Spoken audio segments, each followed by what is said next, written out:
안녕하세요 여러분, 노프라블럼의 리사 법무사입니다. 오늘 영상은 전반적으로 지금 2024년 쿼터 3죠. 지금 자주 여러가지 이민 변화나 변동성이 굉장히 심해지면서 캐나다 이민 마켓 볼레타일이 올라가서 이 부분을 너무 걱정을 하시고, 그리고 영주권이 끝났다, 캐나다는 끝났다, 캐나다 이민은 끝났다, 더 이상 캐나다는 이민 문호를 닫을 것이다, 요런 내용들 때문에 약간 소신발언 겸 영상을 하나 만들어 보려고 합니다. 지금 전체적인 여기 내용은요, 모든 각주 그리고 연방 이민 사이트에서 본인이 제일 먼저 들어가셔서 영주권에 대한 새로운 뉴스들을 볼 수 있는 사이트들을 전체를 다 정리를 해놨고요. 하나하나 들어가서 직접 보시게 되면 내용들이 다 거의 똑같습니다.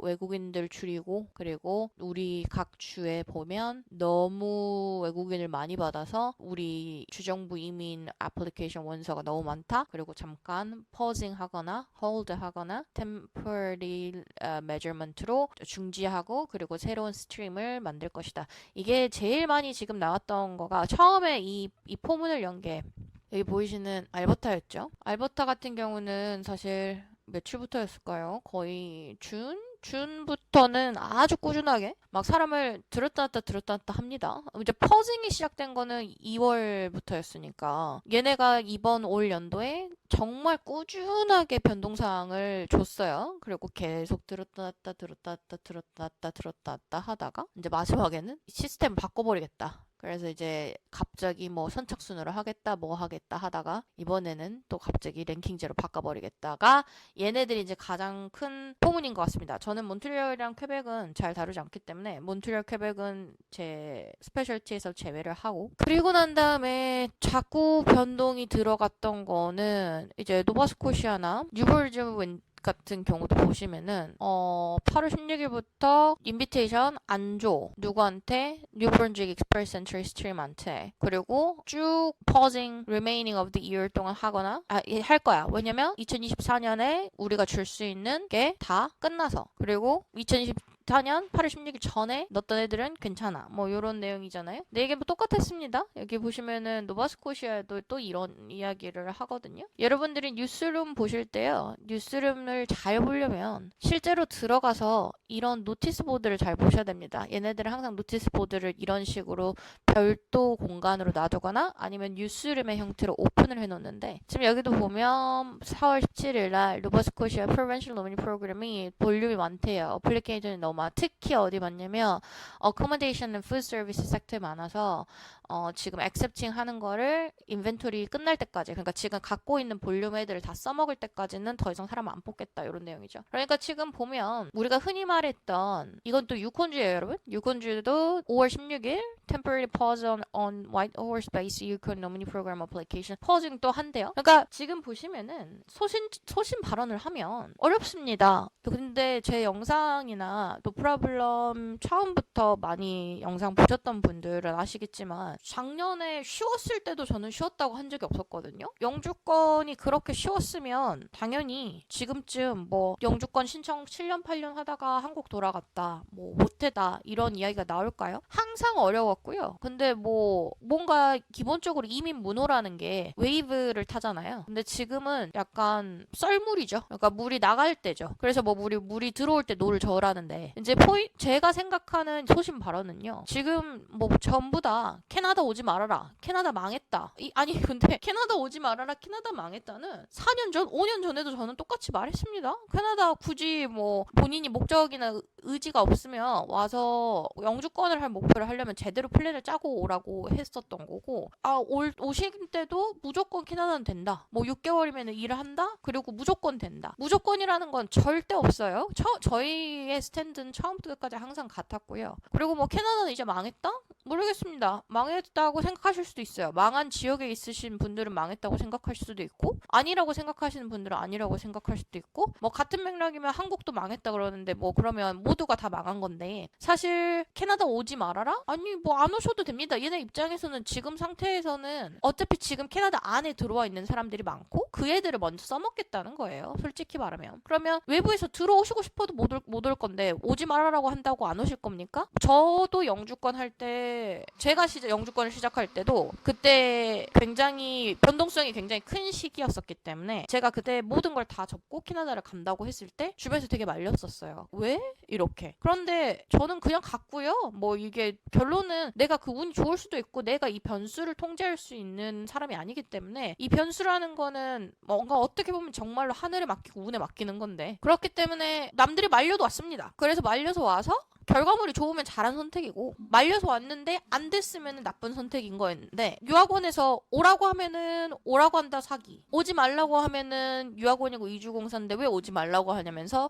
사기 그런 부분에 대한 소신적인 정말 발언이에요. 항상 힘들었고요. 단 한 번도 영주권 안 힘든 적 없었고요. 항상 힘들었고요. 그래서 항상 남들이 물어보면 솔직히 가족 이민 그러니까 뭐 배우자로 가는 거 말고는 사실 캐나다 자체 문호가 경제 이민이나 본인이 자체가 근무를 해서 오는 이민들이 조금 더 미국보다는 주관적인 것보다 객관적인 요소들이 많이 포함이 되기 때문에 힘들었고 절대 쉽지 않고 학교 간다고 해서 무조건 영주권 된다라고 말을 한 적도 없고 그리고 그렇게 어디 다른 곳에서 듣고 오셨다면 그것까지는 어쩔 수가 없다고 생각을 합니다만 이거를 공개를 하는 이유는요. 여러분이 직접 가서 보시라는 겁니다. 가서 다 하나 눌러보세요. 눌러보면은 생각보다 잘 나와 있어요. 이런 뉴스룸 같은 경우도 눌러보면 이거는 이제 RCRC 제대로 된 그 자기네들 전용이죠. 뭐 이런 식으로 자기네들 뉴스 나오면 올려주고 스피치 나오면 올려주고 미디어 나오면 올려주고 백그라운드 체크 나오면 올려주고 뭐 트위터도 저는 되게 좋아하거든요. 그리고 이제 뭐 서비스 캐나다에서도 이거는 이제 LMI나 뭐 ROE 같은 그런 변동사항에 대한 부분인데 여기도 보시면 밑에 뉴스룸 이렇게 다 나와 있잖아요.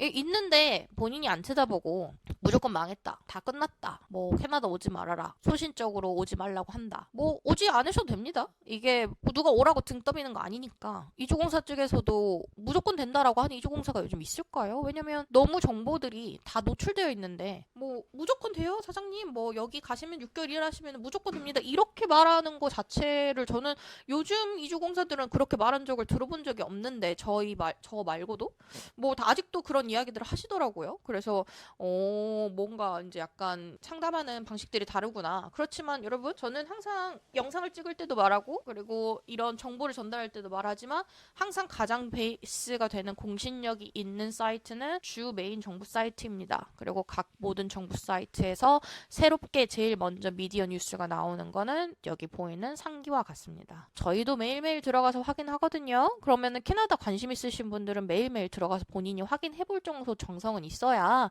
본인이 선택을 하실 때 올바른 선택을 하실 수 있게 되고 이 영상은 캐나다 망했다 오지 마세요의 영상도 아니고요. 캐나다 괜찮아요 아직까지 들어오세요의 영상도 아닙니다. 희망을 드리거나 혹은 아니면 본인의 희망을 꺾으려는 영상이 아니라 이런 결정을 하실 때 본인이 어디에 베이스를 놓고 뭘 보고 어떤 글들을 읽어보면서 내 결정을 해야 되는지 어차피 성인이잖아요. 어른들은 본인이 결정을 하는 것에 대한 책임을 져야 되는 거고요. 그래서 그거를 남들한테 맡기는 것보다 저는 항상 본인이 직접 가서 보는 게 그리고 나서 결정은 본인이 최종적으로 하시는 게 맞다라고 말씀을 드리기 때문에 그런 부분에 대한 소신 발언입니다. 물론 지금 아까 말했다시피 변수와 그리고 변동성이 너무 높아요. 그러니 당연히 변동성이 높을 때 우리 썰물일 때는 좀 조심해야 되잖아요. 그래서 조심해라. 그러니까 선택을 하되 조금 더 보수적으로 선택을 하셔라 라는 느낌에 대한 조언은 드릴 수 있지만 아직까지도 저는 캐나다 망했다 이런 이야기까지는 모르겠고요. 사실 지금 하는 행동은 제 인사이트는 현지에 있는 애들을 최대한 많이 우려먹고 그리고 난 다음에 이게 한 템포 쉬어지겠죠. 한 템포 이제 서클이라는 걸 돈잖아요. 서클이라는 걸 도는데 그게 뭐 반년이 됐든 그러니까 하프 커트가 됐든 한 바퀴 돌고 조금 애들이 빠지면 다시 들어오고 이게 밀물 썰물 이민할 때 항상 그랬어요. 항상 웨이브로 왔다 갔다 들어왔어요. 그러니까 똑같습니다. 이번에도 제가 느끼는 감정은 똑같아요. 그런데 뭐 갑자기 뭐 옛날에 트럼프가 뭐 멕시코 문호 닫는 것처럼 생각을 하시는데 그렇게 되기에는 사실 캐나다는 그런 형평이 안 돼요. 구조 자체가 아직까지는 그들이 어떤 식으로 바꿀지는 모르겠지만 그래서 재작년까지도 저한테 영주권 신청하셨던 분들이 저 이미 너무 늦지 않았어요? 저 이제 지금 들어가면 이제 영주권 끝물인데 영주권 안 되지 않겠습니까? 라고 했을 때 제 의견은 똑같았습니다. 네, 늦었는데 그래도 늦어서 안 하신 분들은 내년 내후년에 영주권 못 할 거예요. 그런데 본인이 용기 있게 하시고 싶으시면 하셔서 남들보다 이렇게 변수가 왔다 갔다 하는 시점에 운이 좋게 딱 떨어지는 시점에 본인이 들어오면 될 수도 있다. 그래서 변수라는 거는 아까 말했지만 통제가 안 되는 거를 변수라고 표현을 하니까 그 변수까지도 생각을 하고 본인이 진짜 오고 싶으면 오는 거고요. 올까 말까 고민을 하고 있다면 안 오는 게 맞는 거겠죠. 왜냐면 당연히 그 리스크도 안고 와야 되는 계획을 짜시는 거니까. 그래서 이제 항상 오실 때 플랜 A, 플랜 B 다 짜놓고 뭐 최악의 경우 뭘 해야 될까? 어떻게 해야 될까?까지 고민하시고 그리고 들어오셔서 나중에 영주권을 따다고 한들 뭘 할지 향후 미래를 생각을 하고 들어오시는 것도 나쁘진 않겠죠. 그래서 열심히 선제 사전 공부를 하고 오시라는 노프라블럼의 조언이었습니다. 오늘도 이 조언이 도움이 되셨다면 좋아요, 구독 눌러주시고 그럼 안녕!